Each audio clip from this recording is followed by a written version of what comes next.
दादी जब छोटे थे उनके ग्रैंड मदर को वो वॉच करते थे। वो देखते थे कि किस तरह से उनके ग्रैंड मदर एक पर्टिकुलर टाइम में उठते थे और बहुत देर तक एकदम शांति से रहते थे, किसी से कुछ बात नहीं करते थे, वन टाइप ऑफ मेडिटेशन की तरह रहते थे और बहुत देर तक वो कुछ भी बातें नहीं करते थे। और वो जब भी बात करते थे बहुत काइंडली, बहुत सॉफ्ट वॉइस में बात करते थे।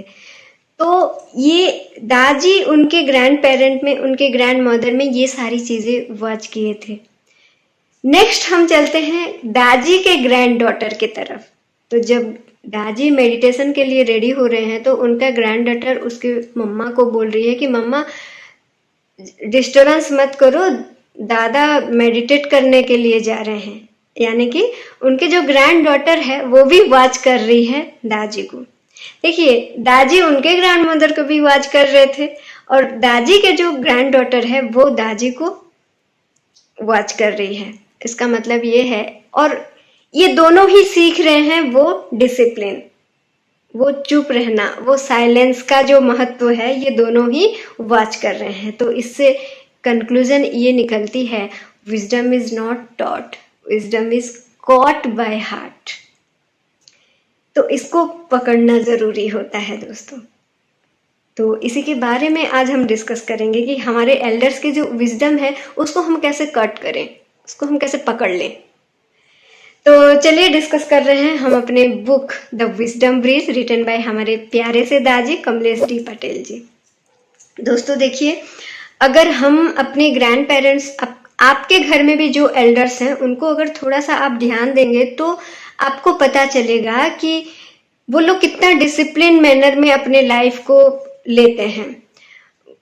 एक पर्टिकुलर टाइम होता है, वो उठते हैं, एक पर्टिकुलर टाइम में वो पूजा करते हैं, खाना खाते हैं, सूर्यास्त से पहले खा लेते हैं। कोई 8 बजे खाना है तो वो 8 बजे ही खाते हैं। उनका एक टोटल एक रूटीन होता है, एक डिसिप्लिन होता है।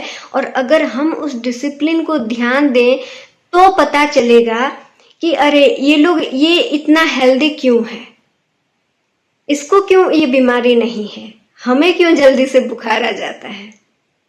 नहाते तो वो भी है, नहाते तो हम भी हैं, लेकिन हमें बुखार आ जाता है, उनको क्यों नहीं आता? क्योंकि वो पर्टिकुलर टाइम में नहाते हैं, उनका बायोलॉजिकल क्लॉक सेट है। तो ये सारी चीजें जो हैं ये साइंटिफिक हैं, और ये साइंटिफिक मैनर में वो लोग एक नॉर्मल वे में अपने आप को रिप्रेजेंट करते हैं, जिसको वो हमें सिखा नहीं सकते, कि हमें बोल बोल के करवा नहीं सकते कि भाई तू इतने बजे उठ, ऐसे खा, ऐसे मत खा। अगर हम उनको नोटिस करेंगे तभी हम उनके डिसिप्लिन को अपने लाइफ में उतार पाएंगे। जैसे कि हमने अपने पिछले एपिसोड में भी ये बोला था कि हमारे जो एल्डर्स होते हैं उनको पता नहीं होता है कि वो वाइज हैं, क्योंकि उनको लगता है कि हम नॉर्मल काम कर रहे हैं।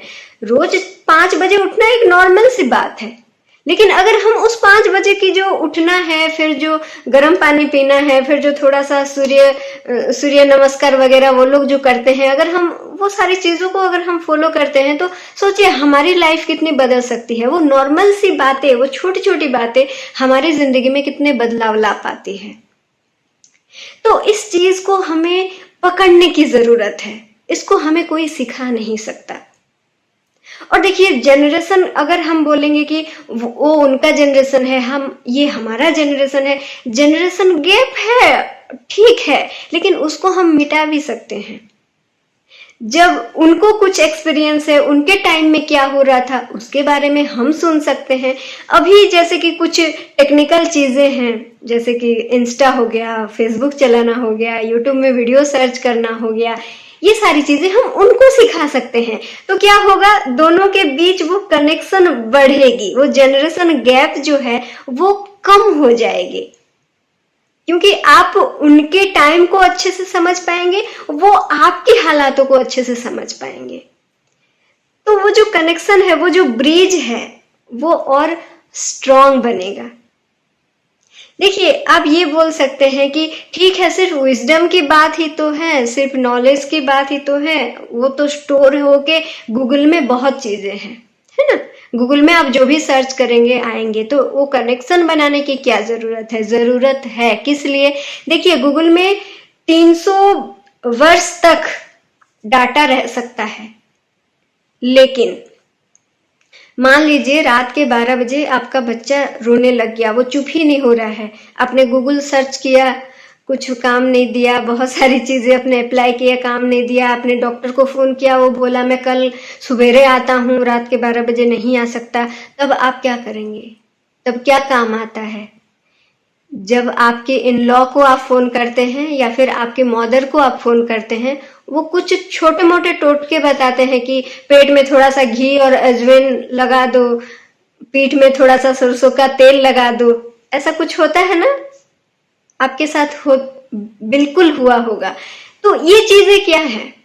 देखिए, हो सकता है ज्ञान स्टोर होके है, लेकिन आपके एल्डर्स की जो विजडम है वो आपकी प्रॉब्लम को और जल्दी सॉल्व कर सकता है। उसके लिए उनकी विजडम जरूरी है, उसके लिए वो कनेक्शन जरूरी है। समझ रहे हैं? देखिए, हर चीज हर जगह पर आजकल अवेलेबल है, लेकिन फिर भी हमें वो विजडम को कल्टीवेट करने की, अपने अंदर उसको स्टोर करने की और फिर शेयर करने की जरूरत है। क्योंकि मत भूलिए, यही मानव सभ्यता को बचा के रखती है। यही खासियत है मानव सभ्यता की। अपने सभ्यता को कभी भी मत भूलिए, तभी हम सब एक अच्छा समाज बना पाएंगे, जिसके लिए हम सब चेष्टा कर रहे हैं। दोस्तों, इन 2 चैप्टर्स को बहुत अच्छी तरह से ध्यान दीजिए, आपको पता चल जाएगा कि हमारे एल्डर्स जो हैं वो कितने इम्पोर्टेंट हैं हमारे लिए, और हमारा उनके साथ कनेक्शन बनाए रखना और भी ज्यादा इम्पोर्टेंट है। तभी हम अपनी सभ्यता को आगे ले पाएंगे। चाहे युग कितना भी बदले, चाहे चीजें कितनी भी बदले, लेकिन वो विजडम हमेशा विजडम ही रहेगा। एक्सपीरियंस का जो वैल्यू है वो हमेशा more than all of this रहेगा। इस वैल्यू को समझिए, please go through the book and इसको अपने डे टू डे लाइफ में उतारने की कोशिश कीजिए। और हम भी कर रहे हैं, हमारे साथ आप भी कीजिए। तो मिलते हैं हम नेक्स्ट प्रिंसिपल में, नेक्स्ट एपिसोड में। Till then bye bye and thank you so much for watching.